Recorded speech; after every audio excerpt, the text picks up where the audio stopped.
The CBS Radio Mystery Theater presents...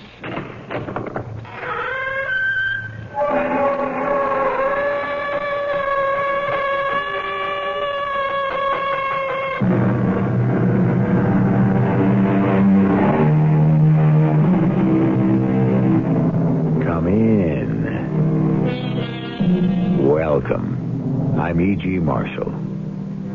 If you were to make a guess which of the 10 Commandments is most often broken, which would you pick? The first? The fourth?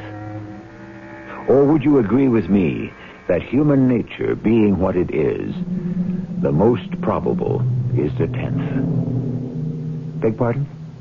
Oh, well, just in case the burden of it has slipped your mind, these are some of the words of it. Thou shalt not covet thy neighbor's wife. That's what this story is all about. I love you, Uncle Will, but I love you like a father. Well, that's not the way I'm thinking of me being to you right now, Virginia. You can't feel any other way. It wouldn't be right. I can't help it. I only see you as a woman now. And I need a woman. You're the one I want.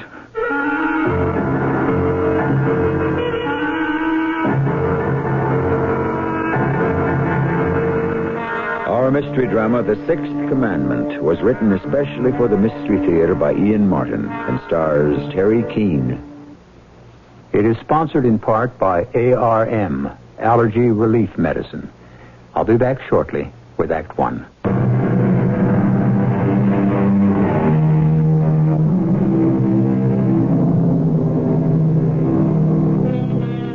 The changes in farm life in the generation since World War II, and even before that, have been astonishing. And yet, as the French say, plus ça change, plus c'est la même chose. The more things change, the more they remain the same. It still is a lonely life on the farm, and emotions can build and twist with no outlet until at last long-suppressed love or hatred can explode with all the force and devastation of a volcano. I've been driving this tractor, or one like it, most about as long as I can remember. I'm 7 years older than my brother Jody, but he was always a favorite. Oh, I've always been big and husky for my age, and all the chores always fell to me. I pulled out of high school when Ma died, and Pa and me brought up Jody. Jody was the one who got to be educated. When Pa died, since I was working and running the whole spread, I figured the farm would be left to me, or at least between the two of us. And when it turned up in his will, it was left to Jody and me only as long as I worked it. I was furious. That's when I first knew I'd made my big mistake. It was my brother I had to kill.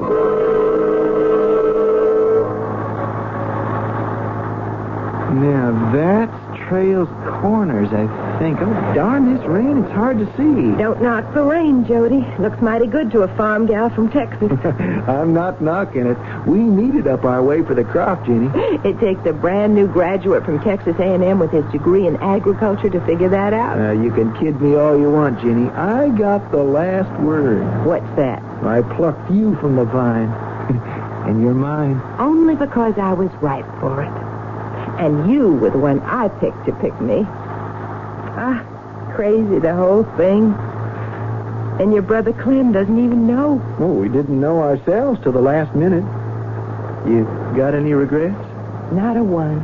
Well, I'm not all that much of a catch. 2,500 acres in the breadbasket of the nation? I don't think I did so badly. After all, I'm the first little old girl out of Texas that wasn't rich. Oh, but you're gonna be. I'm going to give you the life to which you ought to become accustomed. I thank you. But honest, I'm more than satisfied with what I have now. I just wish I'd met your brother. He does know you're coming home. Oh, he sure better. If he don't meet this bus at Indian Ridge, we're going to have a long, rough trek getting there. Yeah. I only hope your brother likes me. Yeah. How could he do anything else? There were a million chores had to be taken care of on the farm. The last thing I needed was to drive 5 miles in the rain over the washed-out roads to pick up a brother I wished had never even been born. But you do what you have to do. And I met them at the bus depot in Indian Ridge. The way it was, I was going to meet him. But then, suddenly there was her. Hey, Clem! Hey, Jody! Welcome home! Now watch the bear hug. I'm a little tender, 4 years away from the great outdoors. Oh, you just give me a month on the farm with you, and I'll toughen you up. You and me, Jody, we're going to wake up this old farm and make it the greatest producers. Did I say something wrong? No, it's just... well, we can talk about that later. Oh, sure. See, I didn't come alone. What? Alone? I want you to meet Virginia. She's my wife. Hello, Clem. Oh, hello, Virginia. It's my name, but it seems a bit formal for family. Yes, I agree. Hello, Jenny. Why, welcome. Why didn't you warn me, Jody? This isn't quite fair. Well, I know, Clem. It was just that, we didn't expect it either. I was going to come back and tell you and try to arrange a wedding up here, but it didn't make sense. Why not? Well, see, Jenny's an orphan. She doesn't have any folk. If I had, I would have insisted on having the whole wedding back in Prairie View or even Waco or Houston. You went to college with Jody? I haven't that kind of background. I was just a waitress in a restaurant near Texas A&M. Oh, but she's a lot more than a waitress, this gal of mine, Clem. Maybe it means I grew up on a farm, so I'm not all that much out of my class. Oh, that's one thing I can sure tell right off. Class is what you are. Why, thank you. But I told you, Jenny, you two would get along. My brother Clem is one smart guy. Well, not as bright as my little brother. I'm a few years beyond him, and I haven't been smart enough to find me a woman like you, Jenny. I'm sure glad he brought you home. I never seen a woman in my life grab me like that. She had wheat blonde hair and eyes bluer than August skies. I never seen anything in my life I wanted more than her. She was my woman. And I could tell, though maybe she never wanted to admit it, she wanted me. Except she'd never give in to that as long as Jody was around. So now I knew more than ever he had to go.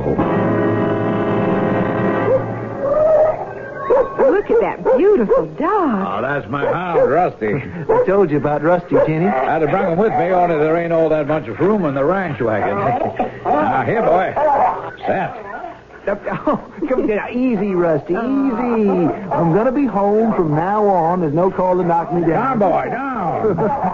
Don't be mad at him. I guess he's just glad to see me. I never seen the day he didn't come to heel when I spoke. Down, boy. Hey, Clem, don't store him too much.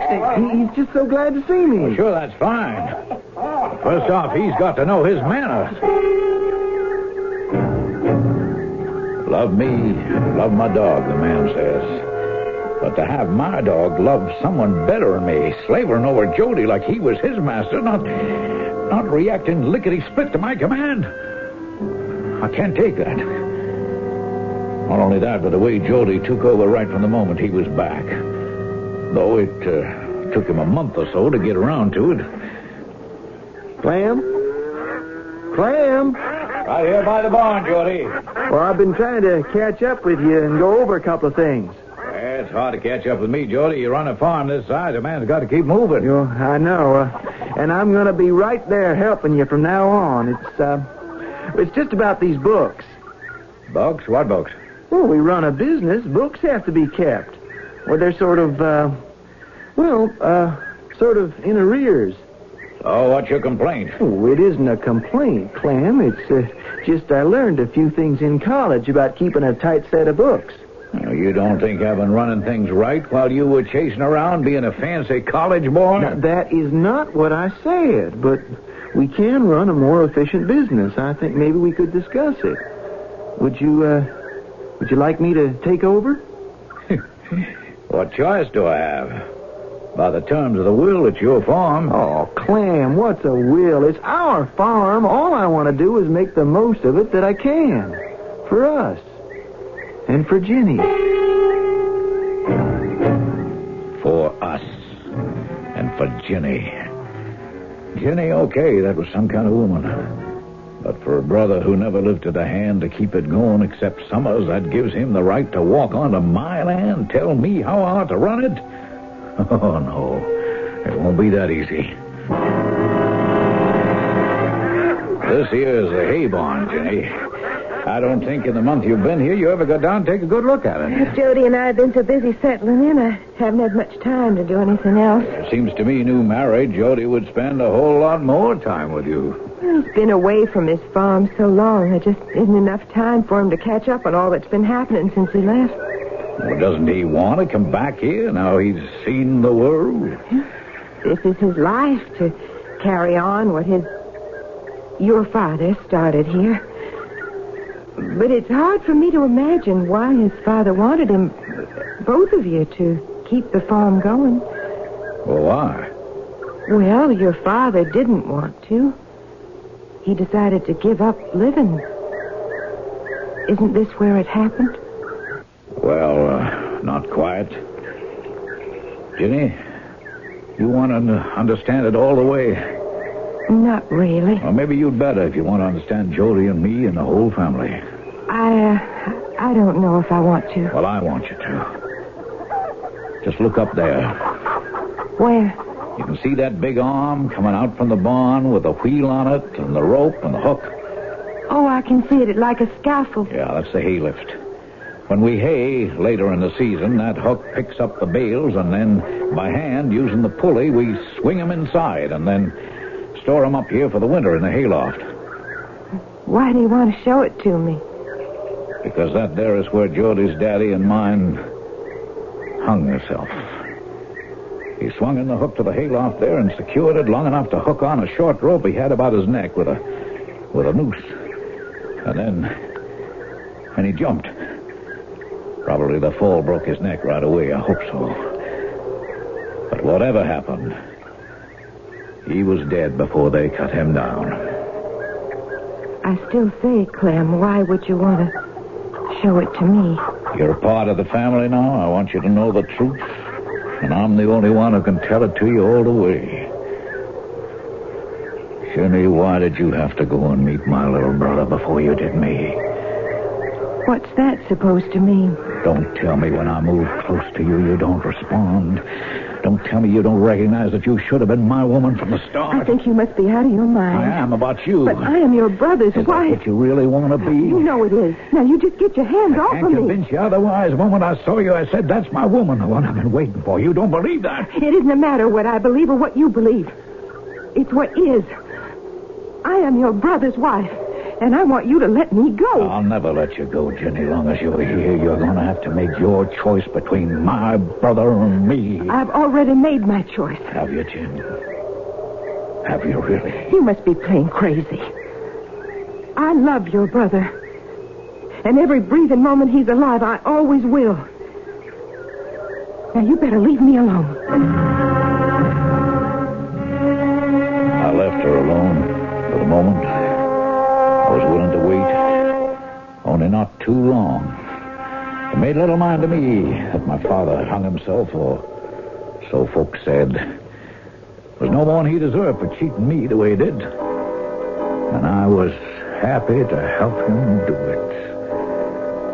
It wouldn't worry me the least bit more how my brother went.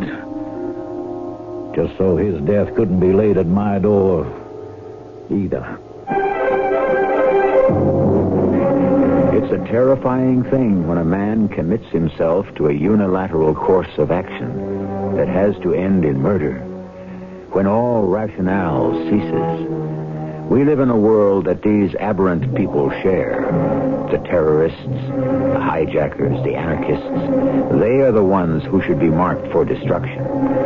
For there is no reason for their existence. I shall return shortly with Act 2.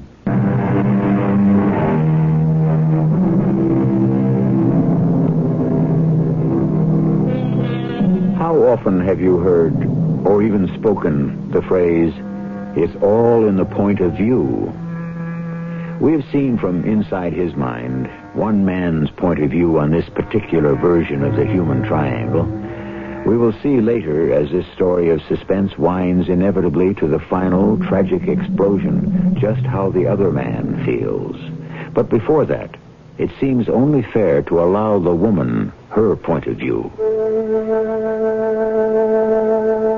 I never should have married Jody. He didn't know enough about me. But he was just so sweet, and I was so tired. I remember how happy I'd been on the farm until... I never knew my parents. I suppose even my mother never could have been quite sure who my father was, and she abandoned me the moment I was born. I grew up in a foster home with Aunt and Uncle Watkins. They had a small truck farm in northwest Texas. It was a good life until I got into my teens, and then Aunt Mattie died. And suddenly I was alone, keeping house for Uncle Will. It all came to a head. Hello, Virginia. Well, don't you look nice, all showered and shaved. Sure hope I didn't scorch the dinner keeping it waiting for you. Oh, let it wait a while longer. I want to talk to you. Yes, sir? You know, Jenny, it's been almighty lonely since Mattie went. I reckon we both feel the same way, Uncle Will. See, Virginia, a man just naturally has to have a woman in his life, a real man. And I have to tell you, I'm desperate lonely. I know you must be. Mattie and me, we never could have a child because of, well, that don't matter no more. But instead, we had you. And I'll be forever grateful. But you see, you're not my child. I mean, you ain't something I created. No, sir. But I love you just so deeply, all the same. Just as I love you, Uncle Will. As a father. That's not the way I'm thinking of me being to you right now. You can't feel any other way. It just wouldn't be right. I can't help it. I just see you as a woman now, Jenny, and I need a woman, and you're the one I want. There was nothing for me to do but get out. There was a young guy I knew who'd been kind of on the make and who had to make the long drive to Houston every week. I was ashamed at first how I teased him into helping me get away. I was still innocent enough not to know you don't get anything for nothing. Oh, I managed to fight him off that time, all right, but a month later, when my money ran out and I was really desperate, it was something else again. Who is it? It's Duke, Jenny. I don't want to see you. I think maybe you'd better. Just go away. You want me to tell your father where to find you? He's not my father. He's looking for you. All right. Come on in. I brought us some fried chicken and stuff. Cold beer. I'm not hungry. You know that ain't true. I talked to the landlady. You're even behind in your rent. You don't even look like yourself. Circles under your eyes. You've lost weight. Come on. Let's eat first. Talk later. I hadn't eaten anything but a can of soup and some old moldy crackers in 2 days. I was 18 without a cent or a friend in the world except maybe Duke. And how many times had I fobbed him off? And that night, he was so sweet. How could I deny him anything? You were powerful hungry, Ginny, baby. I was. I can't tell you how grateful I am to you, Duke. You don't have to. Just show me. Are we going to start all that again? Don't make it sound that way, Ginny. I love you. You do? Would I still be hanging around any other way, you figure? Oh, Duke, I don't know. I don't know any way to think. I'm out of money. I can't find a job. I can't go back to the only home I know. You don't have to. You could let me take care of you. You mean marry me? Why not, hon? We're both young. It could work out real swell. Why, I don't know what to say, Duke. Why don't you just relax and say yes, Ginny? Be yourself and do what comes natural. I don't know if I love you, Duke. Let time take care of that. Oh, Duke, I'm so tired and so lost. I don't know what to do. take care of me? Please.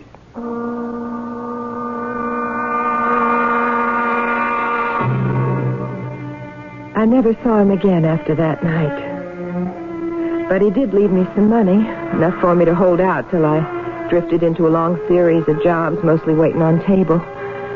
But whatever they were, it always turned out that they included being nice to the customer. Sometimes I was, if I wanted to be. Most times I wasn't. And then 3 years later, I was sick of my life and myself, and I got a job as a waitress near the college, only to find out that college boys weren't all that different. Till Jody. Yes, sir, what'll it be? Oh, I don't know. Cola, I guess? That all? Yeah, I reckon. Yes, sir. One cola coming up. You're new here, aren't you? That's right. You've been here a week and a half. A week and 4 days to be exact. So? Oh, nothing. I just wanted to be friendly. Will there be anything else? Well, I was just wondering if, No. But I haven't even said what I wanted. You don't have to, mister. Here's your check. Pay the cashier. I just wanted to be alone. But I didn't discourage Jody. He kept coming back no matter what I said to him. And I was lonely, and he seemed something I could handle. Hello, Jenny. Did I keep you waiting? Here. What is it? It's, my mother would have called it a posy. Like a corsage, you know? Some flowers you can wear. Oh, it's beautiful. Violets. They, sort of go with your eyes. Well, where on earth could you find violets this time of year? Oh, I got a friend at the college. He's deep in hothouse cultivation and all that. Talked him into letting some of his violets go. So you could bring them to me? Well, I wanted to have something special for you. Oh, they're very special, Jody. And I thank you. Would you like to pin them on for me? Yes, ma'am. He was very close to me, touching me. And I waited for the pass.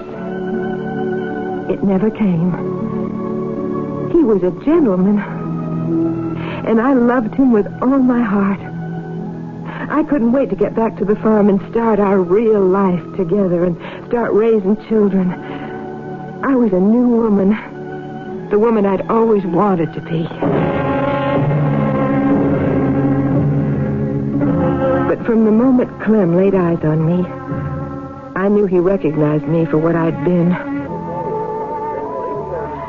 I'd no right to be in Kansas City with you, Jody. There's so much washing and cleaning and straightening up still to be done on the farm, the chores. Well, that's just why I brought you along, Jenny, to get you away from that for a while.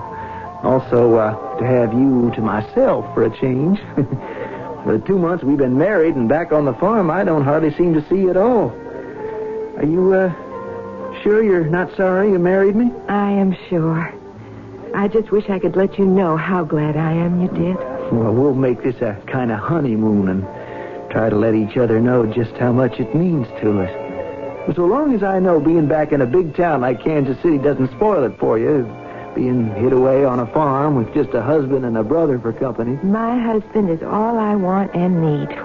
But you do like Clem, don't you? Well, of course. Oh, he's the best, old Clem.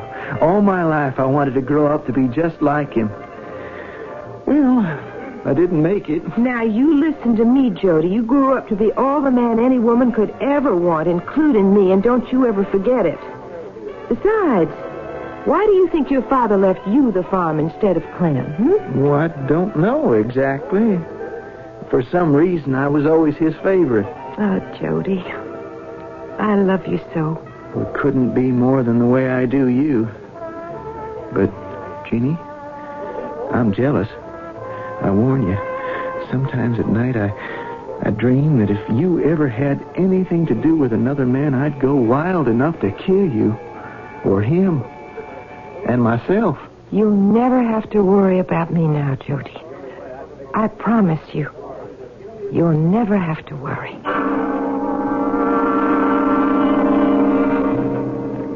I meant it with every breath in my body. But haunting me deep in the back of my mind, although I swear I was speaking truth, was the specter of Clem. As we turned in to drive up to the house, Clem was coming up from the fields with Rusty running along by him. As we stopped and Jody got out, the dog broke immediately from his side and headed for us, paying no heed to Clem. Even at that distance, I could see the fury and hurt pride and hate on Clem's face. Rusty, heel. Hello, Rusty boy.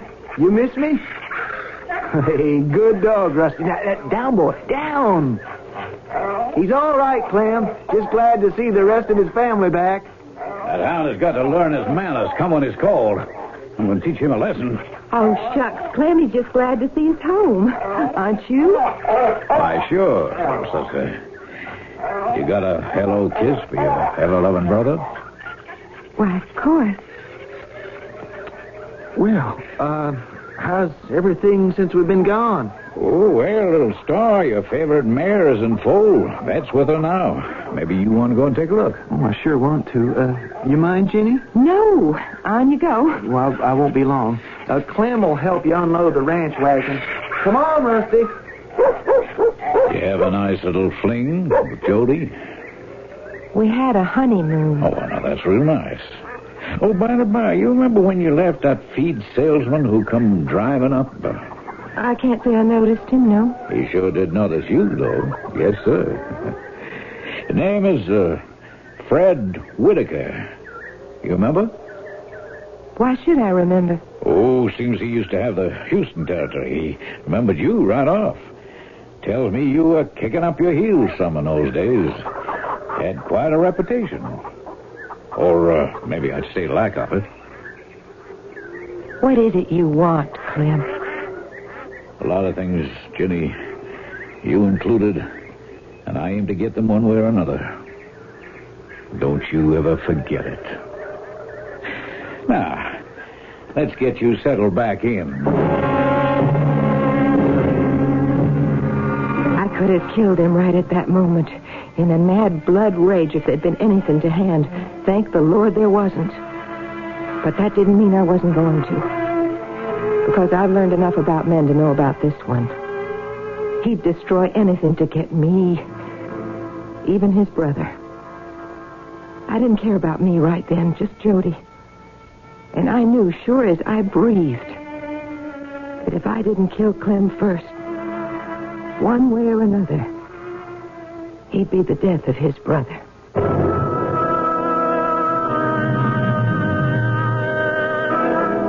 Two sides of the triangle well defined. From inside Clem's mind, we know he wants to get rid of his brother. From inside Jenny's, we know that she feels her only protection, and Jody's, is to kill Clem first. What about the third member? The quiet and gentle Jody? What hidden violences burn inside that calm exterior? We'll learn more about that when I return with Act 3.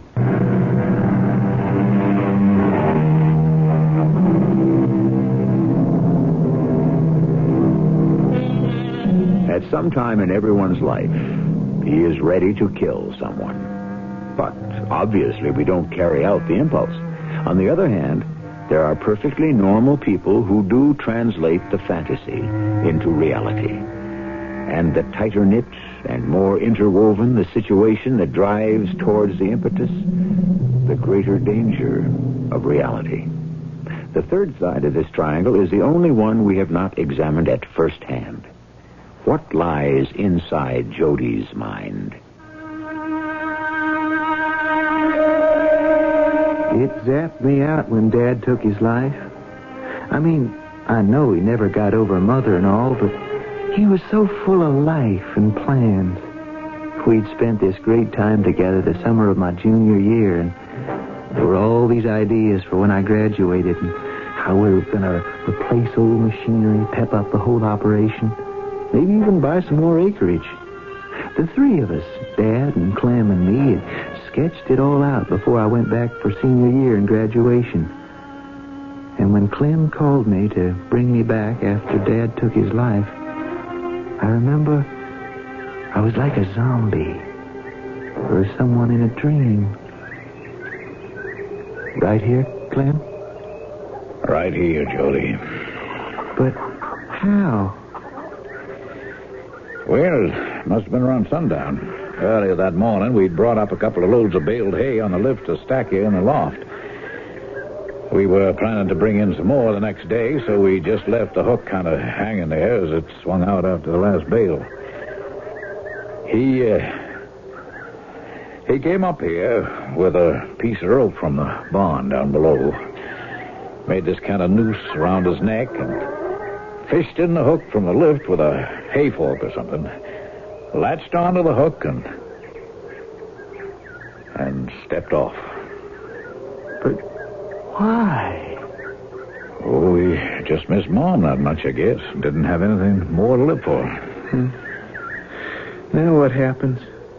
Well, tomorrow morning, Lawyer Ridges will read the will, and then you better get back to college. I remember a sleepless night and the ache for Dad, gone so young. I remember how I cringed and thanked God it was Clem who had to cut him down and face the reality. But most of all, I remember, how could I ever forget, the reading of the will.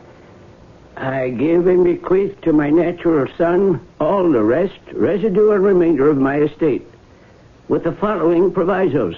1, that so long as my adopted son Clement shall remain working on the farm, he shall be accorded 1/2 share in all profits deriving therefrom. 2, if he, Clement, should leave the farm and seek work elsewhere, his share and interest in said farm would devolve upon my true son, Jody Henry Poland. Just a minute, Mr. Ridges. Yes, Jody? What's all this about true sons and natural sons? The circumstances are, and believe me, I regret having to reveal them, when Joshua married your mother, that is, your mother, Jody. Dear me, no, that's not correct. It was, of course, your mother, too, Clement, but... Mom was already pregnant. I wasn't his child. That sums it up. And you mean to say that all these years later, Dad suddenly held that against Clem? Well, when was this will drawn? Just before you returned to college for your last year. Well...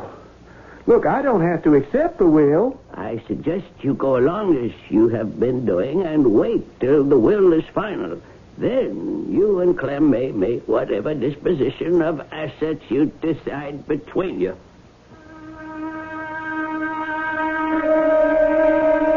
I remember at the time I was amazed that Clem took the whole thing so well, particularly the parentage thing. I went back to college, met Ginny, graduated, got married, and brought Ginny home. The first couple of months back, digging into things, I was appalled at how run down the farm was. Our equipment old and obsolete. The books haphazard, tangled. But that was only the beginning. I never told Ginny I had another reason for being in Kansas City outside of buying new machinery and having a real honeymoon. I was there mainly because Mr. Ridges had sent me a secret message. I'm going to be blunt. You intimated you might cross your father's wishes and turn over an equal share of the farm to your... Well, for the sake of clarity, shall we just call him your brother? We can just call him Clem. And yes, that's my intention. In all conscience, I must say I feel it is my duty to persuade you not to. Why? Jody, your father was my friend for over 50 years. We grew up together. I think I knew him as well as any one man can know another. Of course, your mother's untimely death shook him to the roots. But I can't believe it destroyed him. He destroyed himself. I don't believe it. Joshua Pullen was incapable of suicide, Jody. What are you suggesting, Mr. Ridges? If Josh didn't take his own life, there was only one person who might have thought he would gain by taking it for him. Clem? Who else? That's why I think at the very least you should respect your father's will. Mr. Ridges, that is a terrible accusation to make against him. I'm sorry. As a lawyer, I only want to protect Joshua's son. As a friend, I wish I knew how to find justice for my friend. Lawyer Ridges' obscene suggestion did many things to me. Not that I believed him. Not Clem, that I'd grown up hero-worshipping. But worst of all, his suggestion had invaded my dreams, and I was racked and haunted by a terrible nightmare. Why does Jody get all the best and I keep taking the leavings? Oh, It's my decision. Here, tie off the line. Help me swing this bale in. all right. But you haven't answered my question. If you have to know, because you're not my son. What do you mean, not my son? Your mother was pregnant when I married her, but the son she carried was not by me. I have to protect Jody. I have to protect my own. Then I have to protect myself, too. What are you doing? I'm just making sure I get my share before you decide to change your will. No. Now, listen, boy. I have... You're choking me. I can't breathe. Father? Paul? Paul, I didn't mean to. Yeah, sure, of course I did. Why should I care about you or anyone but myself? And now I've got to protect myself. Strangle. No, I can make it look like he hung himself. Hung himself. Jody, honey. What is it? You were having some kind of a nightmare, darling. I didn't want to wake you, but... No. I'm glad you did. What were you dreaming about? Oh, nothing, darling. Nothing. Forget it. How can I? Jody, the honeymoon was so special and so sweet till just this last morning when you came back from the lawyer's. Then it all seemed to have changed somehow. What was it, darling? Just something I got to handle as soon as I get back. Can't I know? Better you don't. I could smell trouble in the way Jody greeted me. That damn lawyer, he'd had his innings alone with Jody, and I could guess that I was out. But they couldn't know I killed the old man. I'd covered my tracks too well for that. The big question was, how do I get away with murdering Jody as well?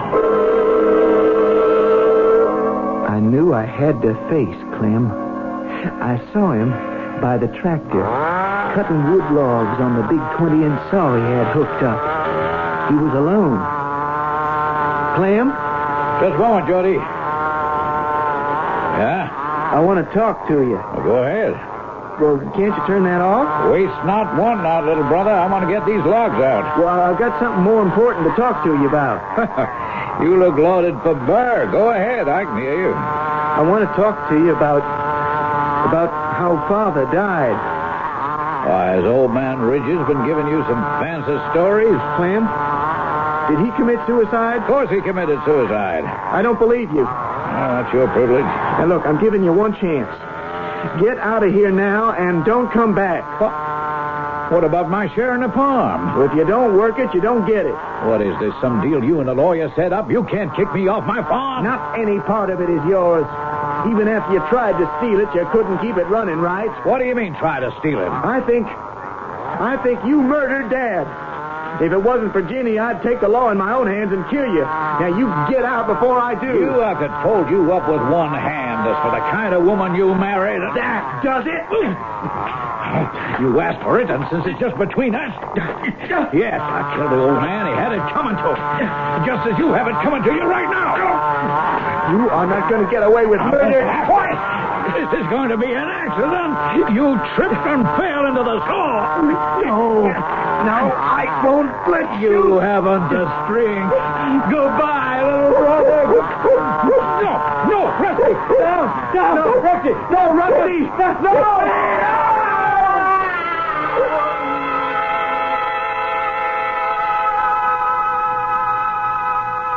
Lawyer Ridges, what are you doing here on the farm? Son, me and the sheriff got to talking after you left. We both began to have some worries about your safety. Feeling the way we did about your father, we got here just in time to see what happened. You don't think I tried to kill him? No, Jody. We both saw he tried to kill you. What happened afterwards with the dog was the will of God or an accident. Whichever it was, you're in the clear. Well, where's Ginny? I'm here, Jody. If you want me. Want you? Why shouldn't I? Anything Clem said about me could have been true. Well, I told him I didn't care what you were before us. So I'm in the clear, too? My darling, you and I have to shut out the past. The only thing that matters for both of us is a long, long future.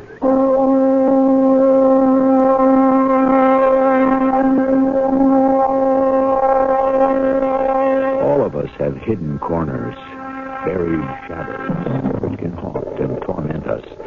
Most of them are not serious enough to haul out into the light of day. But when they are deep and troubling enough, when individual effort is not enough to exorcise them, sometimes a violent explosion that reveals all the festering, concealed sores is the only way to find adjustment and content. I'll be back shortly. In the beginning, I speculated which commandment is the most often broken. Now, in the end, I find myself not speculating, but knowing that the one which must be the least broken is the sixth commandment. Thou shalt not commit murder. It is, of course, the one which never should be broken. But that would be asking for perfection. And as Oscar Wilde said, none of us is perfect. I myself am peculiarly susceptible to drafts. Our cast included Terry Keane, Russell Horton, Ian Martin, and Gilbert Mack. The entire production was under the direction of Himan Brown. Mrs. E.G. Marshall inviting you to return to our Mystery Theater for another adventure in the macabre. Until next time, pleasant dreams.